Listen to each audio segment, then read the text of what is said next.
परमात्मा और किसान। एक गांव में एक किसान रहता था, लेकिन कुछ वर्षों से मौसम की मार के कारण उसके खेत में अच्छी फसल नहीं हो पा रही थी। कभी बाढ़, तो कभी ओले, तो कभी सूखे से उसकी फसल बर्बाद हो रही थी। इस कारण वह बड़ा दुखी रहा करता था। एक दिन दुखी होकर वह परमात्मा को कोस रहा था। तभी परमात्मा ने उसे दर्शन दिए और उसके दुख का कारण पूछा। किसान बोला, भगवान, आपको खेती की कोई जानकारी नहीं है। आपके कारण हर साल मेरी फसल बर्बाद हो जाती है और मेरे परिवार के सामने भूखे मरने की नौबत आ जाती है। एक साल मेरे हाथ में मौसम को नियंत्रित करने की शक्ति दे दीजिए, फिर देखिए कैसे मैं फसल लहलहाता हूँ और अन्न के भंडार भर देता हूँ। परमात्मा बोले, ठीक है, आज से तुम ही मौसम को नियंत्रित करो, मैं इसमें कोई दखल नहीं दूंगा। किसान बहुत खुश हुआ। उसने उस साल गेहूं की फसल बोई। मौसम का पूरा नियंत्रण उसके हाथों में था।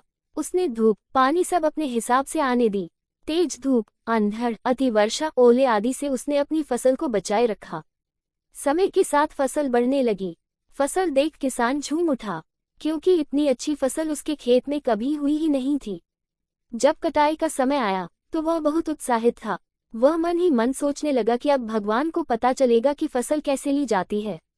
इतने साल वे हम किसानों को यूं ही परेशान करते रहे। फसल कटाई का समय आने पर किसान ने फसल की कटाई की तो गेहूं की बालियां देख उसके होश उड़ गए। एक भी बाली के अंदर गेहूं नहीं था। वह विलाप करते हुए परमात्मा को याद करने लगा। परमात्मा प्रकट हुए तो वह बोला, हे भगवान, ये मेरी फसल को ये क्या हुआ? परमात्मा बोले, इस बार सब कुछ तुम्हारे नियंत्रण में था। तुमने हवा, पानी, धूप सब कुछ तो फसल के अनुकूल रखी, फिर भी वह खोखली रह गई।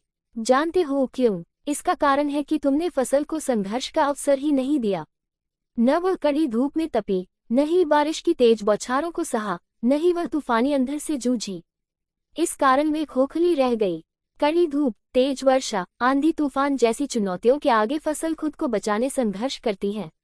इन चुनौतियों का सामना करने से जिस शक्ति और ऊर्जा का संचार उनमें होता है, वही अंततः अन्न के रूप में उनकी बालियों में संग्रहित होता है। इस बार बिना संघर्ष के वे खोखली रह गई। सीख: जीवन में चुनौतियां और संघर्ष अति आवश्यक है। चुनौतियां से जूझने और संघर्ष करने से हमें कई आंतरिक गुणों का विकास होता है। हम साहसी, जुझारू और आत्मविश्वासी बनते हैं। ये हमारे व्यक्तित्व और प्रतिभा के विकास में सहायक है। बिना संघर्ष के हम आंतरिक रूप से खोखले रह जाते हैं। सोना भी तपकर की कुंदन बनता है। इसलिए कठिन से कठिन परिस्थितियां सामने आने पर हमें संघर्ष से डरना नहीं है, बल्कि संघर्ष के लिए तैयार रहना है। सफलता प्राप्ति का मार्ग अवश्य सुदृढ़ होगा।